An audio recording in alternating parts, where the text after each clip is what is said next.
Matt Stepp, Dave Campbell's Texas football here at the Melissa 7-on-7 state qualifying tournament, here with the director of the 7-on-7 tournament and the head coach of the Melissa Cardinals, Coach Matt Nally. Coach, high atop the perch here in the indoor. Appreciate you, all the hospitality as always.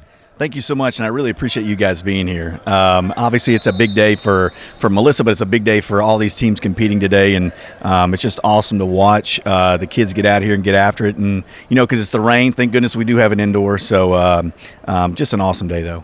All right, Coach, now it's a busy time for you. You know, not only were you trying to put together a 7-on-7 and trying to play weatherman and figure out the forecast, but you guys are in the middle of spring practice right now, getting ready for the fall, and you guys have put together a nice winning tradition here. So spring ball, with you and your coaches, what's really the focus for the Melissa Cardinals in the spring? What questions are you looking to answer? The biggest thing for us always is going to be building depth. So we lost some great players last year, and, you know, we try to play as many kids as we can in season, trying to get them, you know, good quality reps during the game. So really seeing those kids that maybe were a 2 or a 3 last year step up to that starting role. But in all reality, I'm going to be straight with you. We really just, it's about discipline, accountability, and building depth. So that's really where our focus is in spring football. All right, and now coming into today, you guys had a scrimmage last night, so you're in the afternoon session, so a little bit of a modified schedule, so you guys get a little extra sleep and a little extra rest tonight.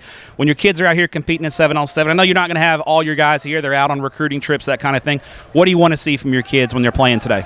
Really just competing and representing Melissa the way that we here want Melissa to be represented. So that's the biggest deal for me, is just competing and acting right, doing right, and playing the game the right way and whatnot. But realistically, it's just going out and competing. All right, and now we talk about this indoor facility. All the facilities here are just beautiful at Melissa. What's it say about the community for the investment in the students? Because people see all the nice athletic facilities and they go, all Melissa cares about is sports. But really, you guys, a beautiful school building over there, lots of amenities on the educational, academic side, fine arts as well. It's a well-rounded experience, and I think it's a testament. Would you agree that the taxpayers and the community has really stepped up and given you guys some of the best facilities in the country? Well, in all reality, our community is based on doing things for kids. And, you know, when people say, you know, this tax basis, I'm always going to say what's best for kids. And that's what our community is. That's what our administration is. What's best for kids, and not just sport kids, not just band kids, not just choir. What's best for all kids. And that's what Melissa's about. What's best for all kids. So, yeah, you look around. We have an unbelievable auditorium, an unbelievable school. We're building a cheer gym. You know, we got the stadium, we got all this stuff. And not just that, when you look at these things and you think, oh, this is football or whatever the case may be, this is for everybody. You know, our dance team just won the state championship, and they use the indoor to practice for that. So it's really here. Every kid matters. And that, you know, you mentioned that, you know, this indoor facility, you can, like, I see the nets up there. Baseball and softball can get in here. Soccer gets in here, I'm sure.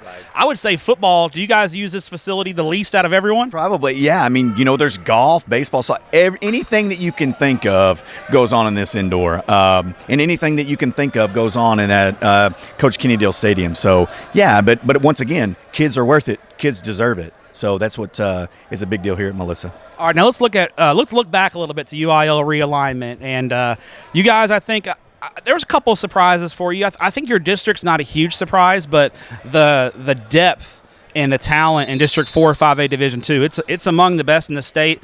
When you got the packet from the UIL, were you surprised, or did your eyes get kind of big? I mean, I know you guys aren't afraid of competition, but I would say you would agree your district there's a lot of really, really good teams in this district. You know, the crazy thing is there's a lot of really good teams, and there's a lot of really good coaches. And for me, too, I'm kind of a football buff, football history guy, so I really like I get to play Todd Dodge. How cool is that? You know what I'm saying? And Kendall Miller at Frisco Emerson. How cool is that? And, you know, Seth Parr and Anna, you know, you get to play these really good programs. Tommy Allison at Walnut Grove. I mean, you get to play these really good guys and whatnot, and have really good teams, and it's just fun.